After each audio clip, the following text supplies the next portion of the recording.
अगर मैं आपसे ये पूछूं इंग्लिश पढ़ना है तो आप कहेंगे हाँ। मैं आपसे ये पूछूं इंग्लिश लिखना है तो आप कहेंगे हाँ। मैं आपसे ये पूछूं कि इंग्लिश बोलना भी है तो आप कहेंगे हाँ भाई हाँ। मेरे पास कोई विक्स की गोली तो है नहीं कि मैंने आपको खिला दी और आपने इंग्लिश सीख ली। अगर इंग्लिश आपको सीखना है तो उसके लिए आपको समय देना पड़ेगा, रूल्स याद करने पड़ेंगे, तब कहीं जाके आप जो है वो इंग्लिश को अच्छे से सीख पाएंगे।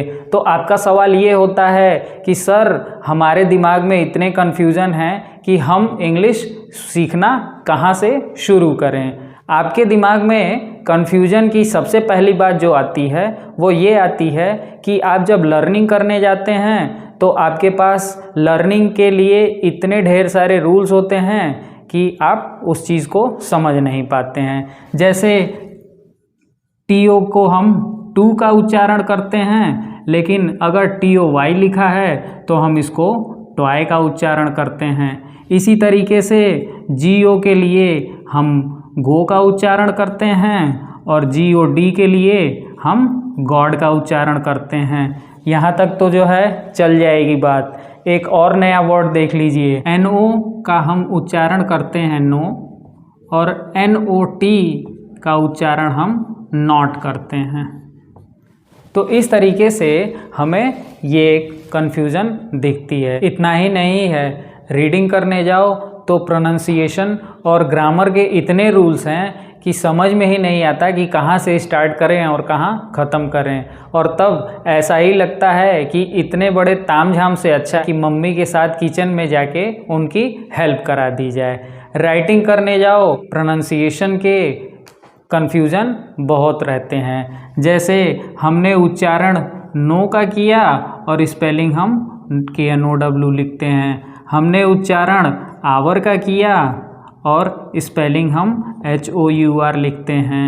हमने उच्चारण ऑनेस्ट का किया और स्पेलिंग हम HONEST लिखते हैं। तो बच्चों कुल मिला जुला के हमारे सामने ये सारी कन्फ्यूज़न बनी हुई है। इतने कन्फ्यूज़न के बाद मन तो यही करता है कि आराम से चद्दर तान के सो जाएं, जो होगा देखा जाएगा। और जब रिज़ल्ट आता है तो रिज़ल्ट आने के बाद से मार्क्स कम मिल गए और मार्क्स कम मिलने के बाद से घर पे पापा के हाथ और मम्मी की बेलन से जो प्रसाद मिलता है उसका फिर क्या कहना। और तब जाके हमें ये समझ में आता है कि मैंने आखिर पढ़ाई की क्यों नहीं। क्या मैं ऐसा नहीं कर सकता था कि उन रूल्स को याद कर सकता था, और तब हमें पछतावा होने लगता है। तो बच्चों आपकी इन्हीं सब समस्याओं को दूर करने के लिए हम आज का वीडियो लाए हैं। वंदे मातरम प्यारे बच्चों, स्वागत है आपका मेरे इस YouTube चैनल में, जहां आज हम इंग्लिश की गोली खाना सीखेंगे। हम इंग्लिश की बेसिक बातों को जानने की कोशिश करेंगे। तो चलिए वीडियो को स्टार्ट करते हैं।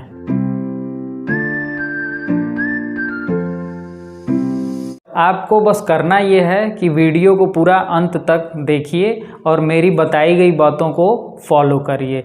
वीडियो स्टार्ट करने से पहले मैं आप सबसे ये कहना चाहता हूँ कि ये वीडियो उन लोगों के लिए बिल्कुल नहीं है जो इंग्लिश की बेसिक जानकारी रखते हैं। ये वीडियो उन लोगों के लिए है जो बिल्कुल स्टार्टिंग यानी ज़ीरो से जो है इंग्लिश को सीखना चाहते हैं। तो आप जो है वो पूरा वीडियो देखिए और मेरी बताई गई बातों को फॉलो करने की कोशिश कीजिए। वैसे तो इंग्लिश पोर्शन में बहुत सी बातें जानना ज़रूरी है, लेकिन उन सब में से सबसे ज़रूरी है इंग्लिश ग्रामर पोर्शन का स्ट्रांग होना। इंग्लिश ग्रामर का स्ट्रांग होना उतना ही ज़रूरी है जितना छोले भटूरे में छोले का होना, पेन में इंक का होना और तो और सेविंग्स अकाउंट में मिनिमम बैलेंस का होना। मेरे कहने का मतलब ये है कि अगर आपने इंग्लिश ग्रामर पोर्शन को मजबूत कर लिया तो अब आप ये समझ लीजिए कि पूरे इंग्लिश सब्जेक्ट में आपकी पकड़ 75% मजबूत हो जाएगी। फिर क्या कहना, फिर आपके दोस्त भाई भाई करके आपको अपने पास बुलाकर बैठाना चाहेंगे और तो और आपका पसंदीदा लंच भी अपने मम्मी से बनवा कर लाएंगे। ये है इंग्लिश ग्रामर की ताकत। तो इन बातों को अच्छे से समझ लीजिए। एक बार आपको ग्रामर पोर्शन मजबूत करना ही पड़ेगा। जब ग्रामर पोर्शन मजबूत हो जाएगा तो आपको आगे कोई दिक्कत नहीं आएगी। तो बच्चों चलिए कुर्सी की सीट बेल्ट बांध लीजिए, चलते हैं इंग्लिश की हवाई यात्रा पर। इंग्लिश को अच्छे तरीके से समझने और इंग्लिश पे अपनी पकड़ मजबूत बनाने के लिए हमने यहाँ पे 3 सब टॉपिक्स को अच्छे से पढ़ना पड़ेगा।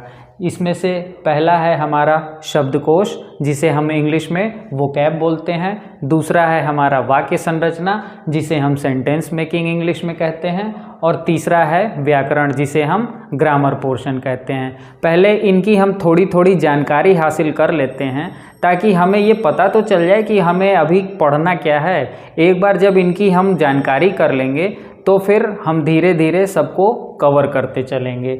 जैसे शब्दकोश के अंतर्गत हम वर्ड मीनिंग यानी शब्द अर्थ, सिंगुलर प्लूरल यानी एक वचन बहुवचन, एंटोनिम यानी विपरीत शब्द, विलोम शब्द, सिनोनिम मतलब पर्यायवाची शब्द, और वन वर्ड सब्स्टिट्यूशन यानी वाक्यांशों के लिए एक शब्द जैसे टॉपिक्स को हम इसमें कवर करेंगे। जब हम इसकी प्रैक्टिस करेंगे धीरे धीरे तो ये जो है बहुत जल्दी, बहुत कम टाइम में ये कवर हो जाएगा।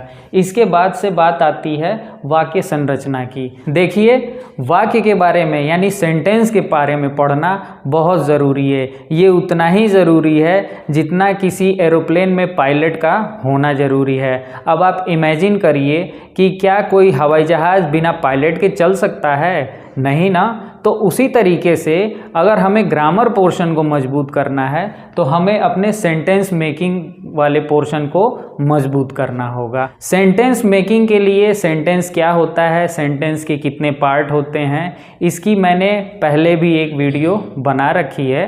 नीचे मैं उसका डिस्क्रिप्शन बॉक्स में उसका लिंक दे दूंगा, तो आप वहां से उस वीडियो को देख के जानकारी हासिल कर सकते हैं। ग्रामर पोर्शन बहुत ही इंटरेस्टिंग पोर्शन है हमारा, और ग्रामर पोर्शन में हम parts of speech, tense, infinitive, gerund, participle, voice और नरेशन जैसे टॉपिक्स को कवर करेंगे। हम मेनली 8 टॉपिक्स की स्टडी करेंगे।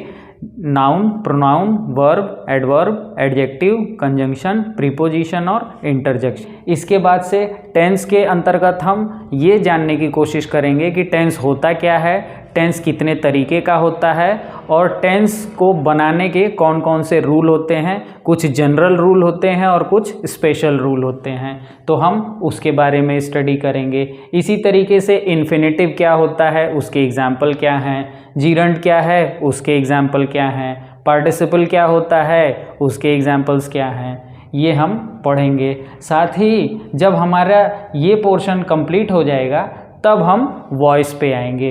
वॉइस में देखिए 2 वॉइस होती है, 2 तरीके की। एक होती है एक्टिव वॉइस और दूसरी होती है पैसिव वॉइस। और इसके बाद से हमारा एक और टॉपिक है, वो है नरेशन। तो ये जो है ग्रामर के मेन पोर्शन है। ऐसा नहीं है कि इसके बाद से पोर्शन ख़त्म हो जाते हैं, लेकिन ये मेन पोर्शन है जो इंग्लिश ग्रामर पे पकड़ बनाने के लिए, मजबूत करने के लिए ज़रूरी हैं। इसके बाद से जो है फिर हम और छोटे छोटे टॉपिक्स को इन्हीं टॉपिक्स के अंदर कवर करते चलेंगे। एक बार जब हम इन सारे टॉपिक्स की स्टडी कर लेंगे तब हमारे पास एक विज़न बन जाएगा कि हमें पढ़ना कैसे है, और उसके बाद से हम सारे टॉपिक्स के रूल्स पढ़ते चलेंगे। किस टॉपिक को किस टॉपिक से जोड़ के पढ़ना है ये भी हम धीरे धीरे पढ़ते हुए चलेंगे। और जब हम इतना कर लेंगे तब मेरा विश्वास मानिए कि आपके लिए इंग्लिश जो है वो चुटकियों में सीख जाएंगे। इसमें आपको बहुत ज़्यादा परेशानी बिल्कुल नहीं होगी। मैं बस ये चाहता हूँ कि आप सिखाए हुए तरीक़ों को, जो मैं तरीके बताता जा रहा हूँ, आप बस उन तरीक़ों को सीखते चले जाइए। वीडियो पसंद आया हो तो वीडियो को लाइक कीजिए, चैनल को सब्सक्राइब कीजिए और वीडियो को अपने दोस्तों में शेयर कीजिए, ताकि इन सारी बातों की जानकारी उन्हें भी हो और वो इन चीज़ों से सीख के अपने इंग्लिश पोर्शन को स्ट्रॉन्ग करने की कोशिश करें। और मैं धीरे धीरे करके एक एक टॉपिक को डिटेल में बताता जाऊंगा। आप बस इत्मीनान से उन वीडियोस को देखते जाइए और अपनी नॉलेज को इम्प्रूव करने की कोशिश करिए। कोशिश करना बहुत ज़रूरी है। कोशिश करने वालों की कभी हार नहीं होती। कल को कहीं भी आप खड़े हों तो आप कॉन्फिडेंस से अपने आप को रिप्रेजेंट करें। मैं बस आप लोगों से यही उम्मीद करता हूँ। तो चलिए मिलते हैं फिर अगले वीडियो में।